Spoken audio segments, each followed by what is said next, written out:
Hello, my beautiful friends. So, I've been getting this message for a while, and I've been sitting on it. I've been sitting on it because I really hate calling shit out, even though I know that that's kind of like what I do, and I do it well. I don't love it. Doesn't make you a popular person. Nobody's excited that you see the shit that they don't see or the shit that they do see, but they're being willfully ignorant on. It doesn't make you a popular person at all, honestly. It makes you hated that you know everybody's secrets. That's what happens. But I'm getting that the karmic feminine, I take it how it resonates. If there is a karmic feminine in your story, she's being deceptive and she's causing some shit. Tap that heart. Let's find out more. This is going to be real fucking random, but I promise you it actually lends into the story. So let's talk about the Donner Party. You're like, what the fuck does the Donner Party have to do with the karmic feminine's deception? A lot, actually. There are a lot of parallels that can be drawn here. But first, let's talk about the Donner Party. For those of you who don't know, it is one of the most pungent tales of survival within the United States during the gold rush era, during the Wild Wild West. So let me take us back to 1846. Okay, picture this. It is 1846, Springfield, Illinois, a farmer's community where pets are surely still being eaten during this time and come in forms of like cows, goats, sheep, chickens, shit like that.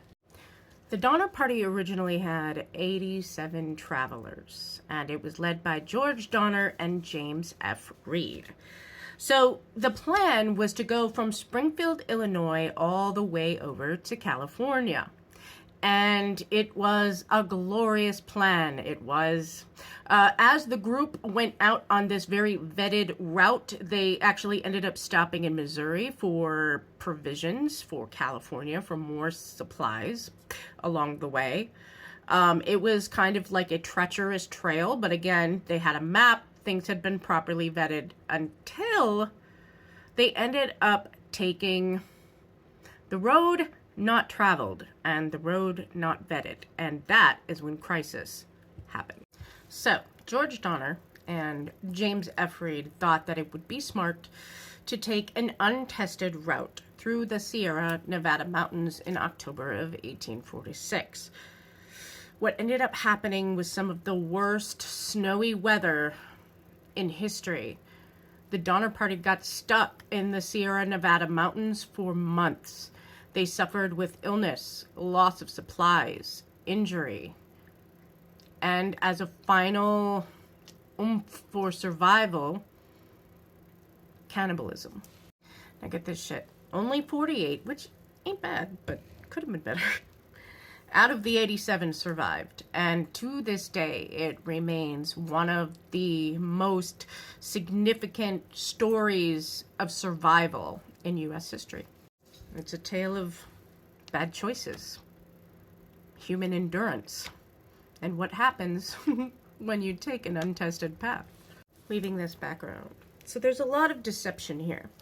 The karmic feminine is being deceptive. She's making nefarious plans behind the scenes, and she's trying to, once again, lead everybody off the beaten path, promising something better, quicker, happier, and it's not that way. It's just very deceptive, right? So the karmic feminine is essentially trying to set things up where she's taking something else from divine feminine. Karmic feminine is setting things up where she's taking something else from divine feminine, and what's going to end up happening, she's going to lose. The Donner Party, think about it. Bad choices, poor leadership, making promises of shortcut to a better life, but it only led to deception and death.